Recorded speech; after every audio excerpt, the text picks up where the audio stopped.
আজ ২৬শে জানুয়ারি, ভারতের ৭৬তম প্রজাতন্ত্র দিবস।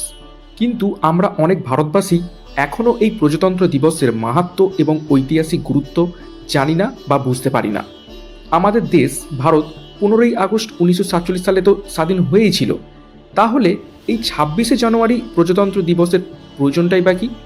তো আজ আমরা এই ভিডিওর মাধ্যমে প্রজাতন্ত্র দিবসের গুরুত্ব এবং ঐতিহাসিক প্রেক্ষাপট জেনে নেব। হ্যাঁ, ভারতবর্ষ ১৫ই আগস্ট ১৯৪৭ সালে দীর্ঘ ব্রিটিশ শাসনের অধীন থেকে স্বাধীন হয়েছিল বটে, কিন্তু ভারতের কোনো নিজস্ব সংবিধান তখনও ছিল না। যার ফলে ব্রিটিশদের তৈরি ১৯৩৫-এর ভারত শাসন আইনই তখনও ভারতের ওপর কার্যকরী হয়েছিল। তাই ভারতের নিজস্ব সংবিধান তৈরির উদ্দেশ্যে গঠিত হয় গণপরিষদ এবং ২৯শে আগস্ট ১৯৪৭ সালে বি.আর. আম্বেদকরের চেয়ারম্যানশিপে গঠিত হয় ড্রাফটিং কমিটি। এই ড্রাফটিং কমিটি ২ বছর ১১ মাস ১৮ দিনের চেষ্টায় তৈরি করে বিশ্বের বৃহত্তম ভারতীয় সংবিধান, যা সর্বসম্মতভাবে গৃহীত হয় ২৬শে নভেম্বর ১৯৪৯ সালে, যে দিনটি সংবিধান দিবস নামেও পরিচিত। কিন্তু সংবিধানকে কার্যকরী করার জন্য ২৬শে জানুয়ারি কেন বেছে নেওয়া হলো? এর পিছনে আছে একটি ঐতিহাসিক ঘটনা।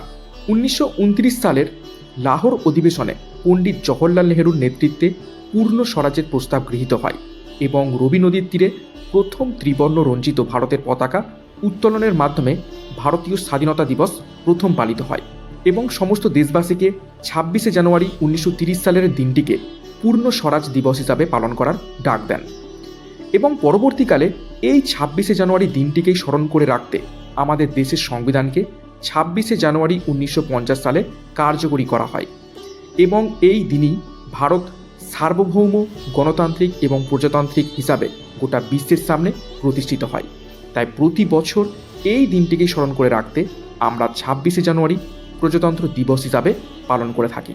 এবং এই বছর ৭৬তম প্রজাতন্ত্র দিবসে ভারতের চিফ গেস্ট হলেন ইন্দোনেশিয়ার প্রেসিডেন্ট প্রবাও সুবিয়ান্তো। ২৬শে জানুয়ারির প্রজাতন্ত্র দিবসের এই দিনের প্রাক্কালে আমরা সকলে অঙ্গীকারবদ্ধ হই ভারতকে আমরা সকলে মিলে আরও সামনে এগিয়ে নিয়ে যাব। জয় হিন্দ, বন্দে মাতরম। আর এরকম আরও গুরুত্বপূর্ণ ইনফরমেশান এবং শর্ট ভিডিও পেতে আমাদের ইউটিউব চ্যানেলকে এখনই সাবস্ক্রাইব করো এবং পাশের বেল আইকনটা প্রেস করে রাখো গুরুত্বপূর্ণ নোটিফিকেশানগুলো পাওয়ার জন্য।